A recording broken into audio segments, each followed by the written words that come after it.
Halo semua, kenalin nama aku Sania. Ini video pertama aku loh. Jadi hari ini aku mau mengajar pelajaran Bahasa Indonesia kelas 8 SMP.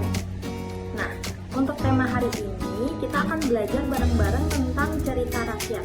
Udah pada siap? Ayo langsung aja.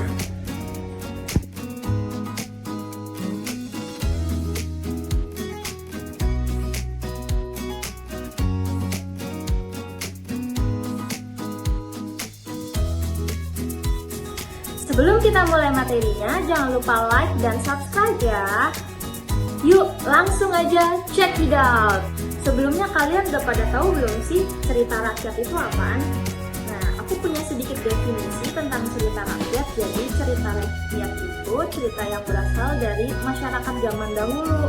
Nah, tapi dia itu berkembang secara luas dari mulut ke mulut hingga sampai sekarang tuh ya dikenal secara luas. Cerita rakyat sendiri merupakan warisan budaya yang perlu dilestarikan hingga generasi selanjutnya. Namun, karena cerita rakyat ini disampaikan secara lisan, maka sulit untuk mengetahui siapa pengarangnya. Selain itu, cerita rakyat juga termasuk jenis cerita fiktif, sehingga tidak dapat dibuktikan kebenarannya. Dari banyak cerita rakyat yang ada, beberapa di antaranya membawa unsur lokal daerah yang ada, sehingga sangat dipercayai oleh masyarakat di daerah tersebut. Tak jarang juga cerita rakyat yang ada mengisahkan suatu tempat hingga asal-usul tokoh. Selain itu, cerita rakyat juga memiliki beberapa bukti yang dapat disaksikan hingga sekarang, sehingga semakin memperkuat kepercayaan masyarakat terhadap cerita tersebut. Tetapi, beberapa cerita rakyat juga memberikan bukti yang tidak sesuai penjelasan secara ilmiah. Meskipun begitu, cerita rakyat merupakan sebuah warisan dari orang zaman dahulu loh. Hal ini menjadi nilai tambah bagi kekayaan budaya dan sejarah suatu masyarakat. Melestarikan cerita rakyat dapat menjadi salah satu cara untuk melakukan pendidikan tentang kearifan lokal terhadap masyarakat.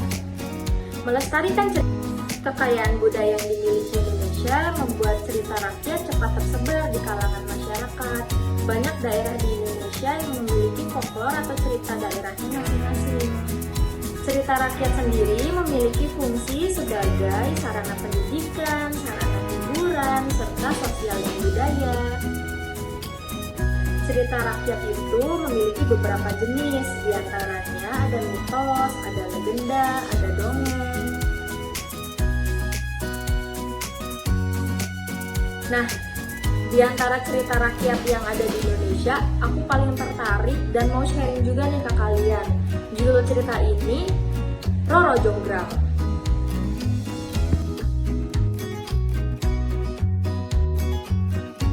Jadi gini ceritanya.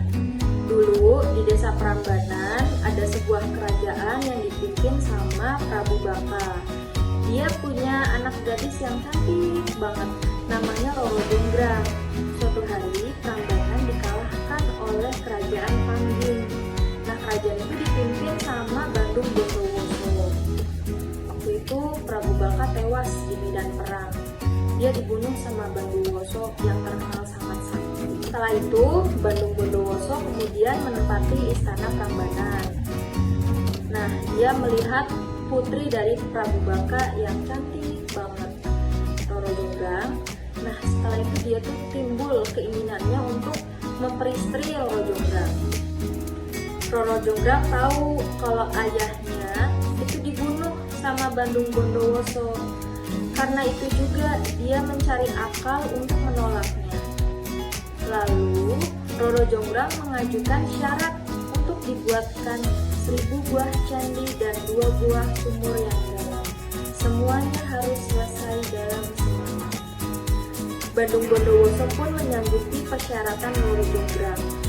Ia meminta pertolongan kepada ayahnya dan mengerahkan bala tentara Wontro Halus untuk membantunya pada hari yang ditentukan.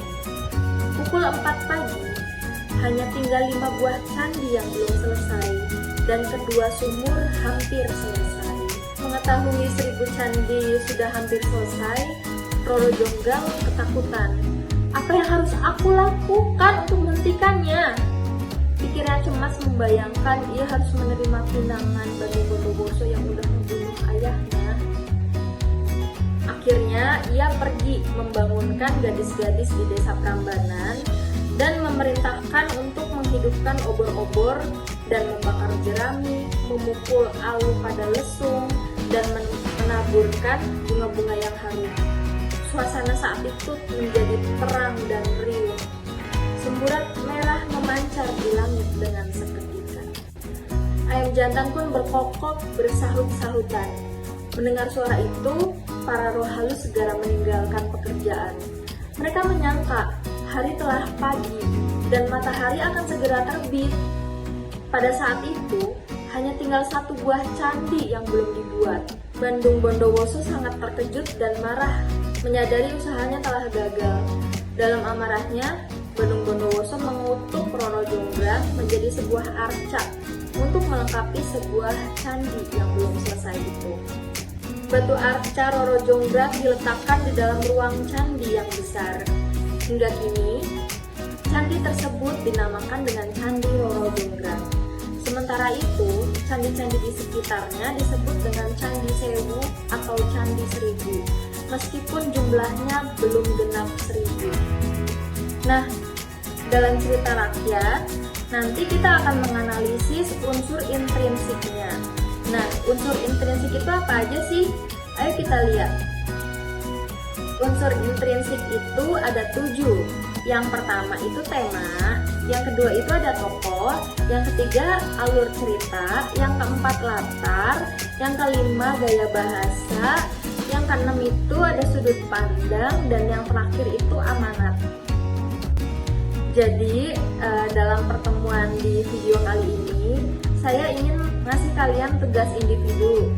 Nah, tugas individunya adalah tolong cari unsur intrinsik yang ada pada cerita rakyat yang tadi saya jelaskan itu tentang Roro Jonggrang ya.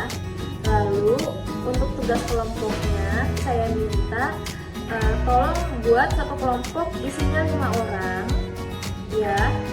Lalu nanti kalian cari cerita rakyat yang ada di Indonesia apa aja, boleh terserah. Setelah itu kalian cari unsur intrinsiknya ya. Untuk tugas individu dan tugas kelompoknya ditunggu minggu depan ya.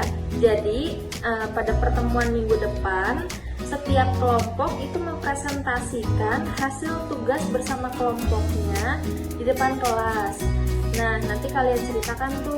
Lalu nanti pada presentasi mohon dijelaskan juga unsur intrinsiknya. Untuk pertemuan kali ini di video sudah cukup jelas ya. Terima kasih yang sudah menonton videonya sampai selesai. Semoga dapat memberikan manfaat dan pengetahuan untuk kalian semua. Dari saya pamit. Wassalamualaikum warahmatullahi